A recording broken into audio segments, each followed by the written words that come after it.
के तऽ टेमीके विधि दै छी जे की चाही, की सब जरूरत लगै छै, कोना कोना करब, से टेमीके विधि एकटा अपने सबके सेहो दऽ रहल छी, से सुनबै।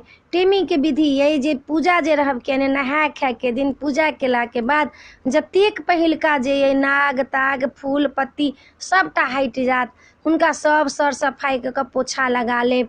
पोछा लगा कऽ आ ओहि दिन फेर माथसँ कनिया नहेथिन, नहा के नहा कऽ माथ ताथ धो कऽ फेर रातिमे हुनका तेल पड़तनि, गौरी बनतनि। गौरीके सफरी लायब, पियर 5टा गिरह, कुसुमके फूल सब दूभि सबटा धऽ कऽ तखन गौरी बना लेब।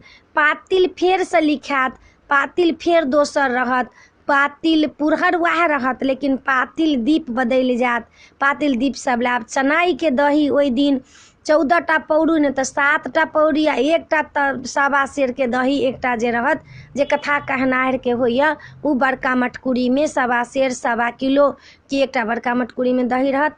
14टा नहि करब तऽ 7टा करू, जे 7टा नहि करै छथि से 5टा करै छथि, जिनका जतेक जुड़तनि से ततेक दही करथिन।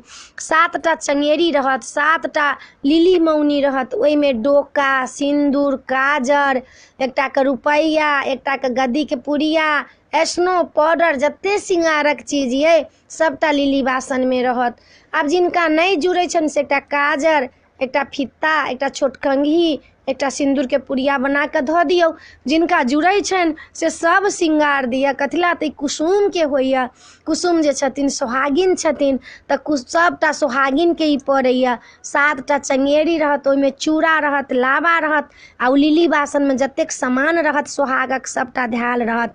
एकटा सोहाग जे माथब पित्तरके लोटामे रहत, धान धनी रंगल, धान धनी रंगल कुसुमके फूल ओहिमे देल, बेलपत्रके काठी रहत, बेलपत्रके लकड़ी रहत, से लऽ कऽ हुनका जे सोहाग मथथिन तिनकर नव साड़ी सासुरेसँ अयतनि।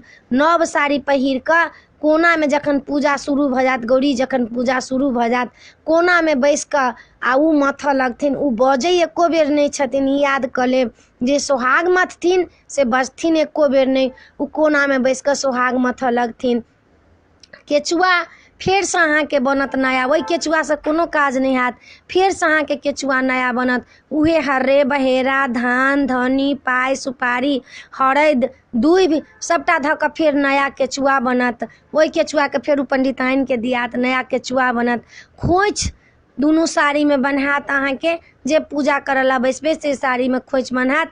जे सोहाग मथथिन हुनको खोइछ देबऽ पड़तनि, जे टेमी देथिन तिनको नया साड़ी दै छनि तकरो खोइछ पड़तनि।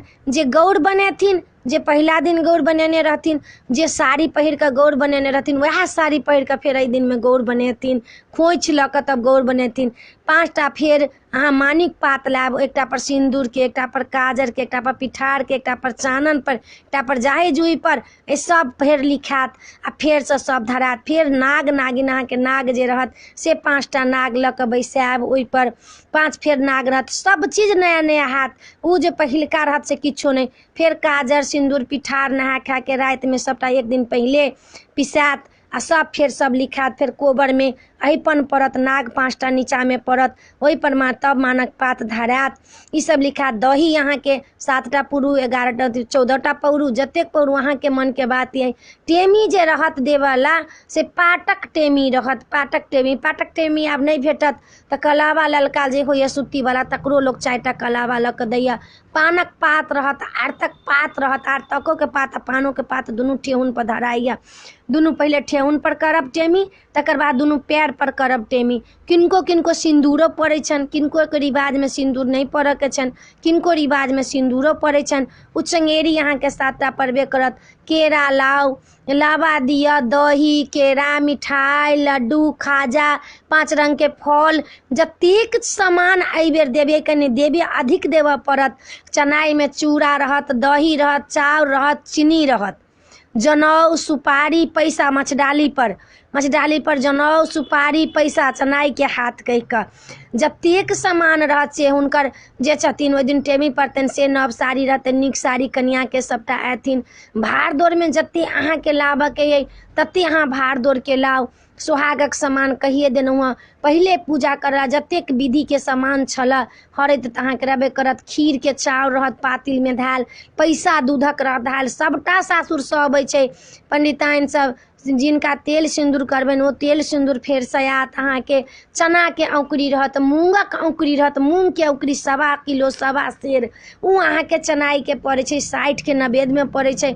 60क नवेद्यके लेल अहाँके 60 रङ्गके चीज होबऽके चाही। आब लोकके नहि जुड़ै छै तब 2 रङ्गके 4 रङ्गके लोकके जतबे जुड़न्ता छै ततबे लऽ कऽ करत। देखिए 60क नवेद्यके बड्ड महत्व छै। 60क नवेद्य किनका पड़ैए पता है अहाँके? सगर राजाके 60,000 जे पुत्र रहथिन हुनकर उ नवेद्य पड़ैए। सगर राजाके जे पुत्र रहथिन हुनकर उ नवेद्य पड़ैए। चनाइक नवेद्य पड़ैए। चना 1,100 भाय रहथिन हुनकर नवेद्य पड़ैए। एकर बड्ड नियम छै। अपन मिथिलाके ई सबसँ बड़का पाबनि छै। नीकसँ करू, जतबे जुड़न्ता। ई नहि जे लोकके देखसी हम करब आ हमर सब चीज बिका जायत, नहि रहत आँट तऽ करब, नहि रहे तऽ छपाबी आ नहि रहे तऽ बिकाबी नहि। जतेक आँट अइ ततेक आँट बमोजी करू। आब ई नहि अहियो तऽ कंजूसपना करब से नहि करू, हृदय खोलि कऽ करू। कनियाँके साल भरिके ई पाबनि छनि, नीक जकाँ करू। फेर पूजा करब कोना कऽ कऽ तऽ पूजा जे करब तऽ मानिक पात पहिले बिछा लेब, ओहिपर सब बिषहारा सजा लेब, सबके आगाँमे अकानके पात धऽ देबनि, गौरीके सबटा नवेद्य धऽ लेब, 60क नवेद्य सबटा धऽ लेब, जतेक चंगेरी पथिया अइ सब आगाँमे धऽ लेब, जते दही पौरने छी सब आगाँमे धऽ लेब। पूजा करैके टाइममे गौरी जे अइ नैहरोके कतेक होइ छनि, सासुरोके होइ छनि, अपनो होइ छनि। 5टा गौर ओहि दिन भऽ जाइए। जिनका नैहरके नहि होइ छनि तऽ 3टा गौर, एकटा बियहुती गौर रहत, एकटा आइ दिनके, एकटा बियहुती गौर, 3टा गौर रहत। जिनका नैहरोसँ हेतनि सासुरोसँ हेतनि तऽ एकटा फेर सासुरके बनतनि, फेर एकटा नैहरके हेतनि तऽ 2टा गौर ई भऽ गेल, 3टा गौर ई भऽ गेल, 5टा गौर ओहि दिन पूजाइए। आ जिनका नहीं अबै छनि नैहरसँ तिनका 3टा गौर पूजाइए। गौर पहिले सबसँ पहिले तऽ अहाँ सब नवेद्य तवेद्य सब धऽ कऽ तखन माँ पातिलमे दीप जरा कऽ गणेश जीके पहिले पूजा करब। ओम गण गणपते नमः कहि कऽ पहिने जलसँ पूजा करब, तखन अक्षतसँ पूजा करब। ओम गणेशाय नमः कहि कऽ अक्षतसँ फूलसँ गणेश जीके पूजा केलाके बाद गौरीके पूजा करब। गौरीके पूजा भऽ जायत तऽ बिषहारा लिख लेब, बिषहाराके दूध लाबा चढ़ा देब। जे बाबा पहिले लाबा धरब तखन दूध धरब 3 बेर। जे बाबा सपनी खेलायल ओहो देत लाबा दूध, सपनिया बैरिन भेल पिया ल जा बड़ी दूर। नेबो गारि लेब। जेहे बिषहारा दाँत खट्टा केने रहब, हमरा कुल परिवारके सभक लोकक दाँत खट्टा केने रहब, किनको किछु नहि हेतनि, किनको किछु नहि, अकाल मृत्यु किनको नहि होनि, हे बिषहारा गोर लागब। आ फेर नेबो गाड़ब। नेबो गाड़लाके बाद बिषहारा लिखा जायत तऽ ओ जे रहत 5टा बिन्नी, ओ केचुआ नया रहत से केचुआ लऽ कऽ फेर बिन्नी सुनब। बिन्नी सुनलाके बाद कथा सुनि लेब। कथा भऽ जायत, फूल छिड़िया लेब। फूलो छिड़िया जाइए, पहिले फूल छिड़िया लेब, तखन अहाँके टेमी पड़त। पहिले ठेहुन पर आरतीके पात, पानके पात, तोरमे आरतीके पात, ऊपरसँ पानक पात, पैरों पर बीचमे छेद कऽ कऽ पैरों पर आर ठेहुनों पर दुनू पर पड़त। पहिने ठेहुन पर तब पैर पर।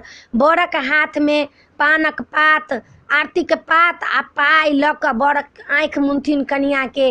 कनिया जिनका दुरागमन नहीं भेल छनि से बड़ एक दिन पहिले एथिन तऽ हुनका परिछन हेतनि। जिनका दुरागमन भऽ गेल रहै छनि आ तब कनिया आबै छथिन नैहरमे तऽ परिछन नहीं होइ छनि। परिछन नहीं होइ छनि। आब लोग करऽवला करे लेकिन परिछन नहीं होइ छनि। बड़के हाथमे जे पाइ देथिन ससुरारिके तरफसँ उ पाइ बड़के भऽ जाइए। ओहि पाइ और आरती पात लऽ कऽ बड़के आँखि, कनियाँके आँखि मुनथिन बड़ आ तखन टेमी पड़ि जायत। कते गोटाके सिन्दूरदान होइए, सिन्दूरदान हैत तऽ चुमान हैत, दुर्वाक्षत पड़त। तखन जते लोक छथि सबसँ दुर्वाक्षत पड़ा देबनि। कथा सुनलाके बाद गणेश जीके कथा हैत। तखन ई सब भेलाके बाद जे उ सोहाग जे मथैत रहथिन से एथिन आ बायाँ हाथे पहिले कनियाँके सोहाग देथिन, तखन जते लोक बैसल छथिन स्त्रांगन लोक सबके सोहाग देथिन। ई नहि सभक सोहाग दऽ कऽ लोक खूटमे बान्हि लेलक। तखन कनियाँसँ खोइछ देबा दियौन, फेर अपन भगवतीके गोर लगथिन। खोइछ देलाके बाद भगवतीके गोर लगै छथिन। खोइछ जहन सबके पड़ि जायत, कनियाँ अपनो खोइछ लऽ लेथिन तऽ भगवतीके गोर लागब। गोर लागि कऽ आयब, बड़का जेठकाके गोर लागब, सबके गोर लागि कऽ तखन संग बैसब। संग बैसा कऽ सब जते लोक स्त्रांगन सब आयल छथिन जतेक आब अहाँ संग बैसाउ। कते लोक 5टाके बैसबै छथि, कते लोक 7टाके बैसबै छथि, कते लोक 9टाके, कते लोक 11टाके, अपन जतेक नियम अइ लोक भोजनो करबै छथि पितराती सबके, सोहागिन सबके चूड़ा दही कटहरके कोआ आम लड्डू मिठाई सब लऽ कऽ, जे ई सोहागिनके बहुत महत्व अइ पाबनिमे। सोहागिनके तेल सिन्दूर देलक, औकरी देलक आ खुएलक लास्ट दिनमे। जिनका नहि आँट छनि से कमसँ कम खीरो कनि बेसी बेसी दऽ कऽ जे 5टा 7टा 11टा सोहागिनके पेट भरि जाय। ओहि दिन तऽ लोक सब सोहागिन बेसी काल अनूने रहैया, अनूनेके नियम छै। आ ओहो दिन अहाँ एके बेर खायब, साँझ पड़ऽसँ पहिले अहाँ पानि तानि पी लेब, अन्न दोबारा नहि खायब। ओहि दिन जे दिन टेमी पड़त ताहि दिन अन्न दोबारा नहि खायब। एक बेर खा कऽ फेर साँझमे पानि तानि पी लेब, दूध पी लेब, फेर रातिमे किछु नहि खायब। ई छलऽ अपने सबके टेमी पड़ऽके विधि, पूजा करऽके विधि, टेमी पड़ऽके समानक विधि। अपने सबके ई नीक लागत तऽ चैनलके सब्सक्राइब करऽ नहि बिसरबै, जरूर सब्सक्राइब करबै। आ किछु गलती भेल हैत तऽ अपने सबसँ क्षमा मङ्गै छी। किछु गलती भेल हैत तऽ हमरा इनकार नहि करबै, हमरा कहबै जरूर जे हम सुधारबै, और नीक कहऽके और नीकसँ बात कहऽके। अपने सबके नीक लागत तऽ चैनलके सब्सक्राइब करऽ नहि बिसरबै, जरूर सब्सक्राइब करबै, लाइक करबै, कहबै जरूर जय मिथिला जय माता जी।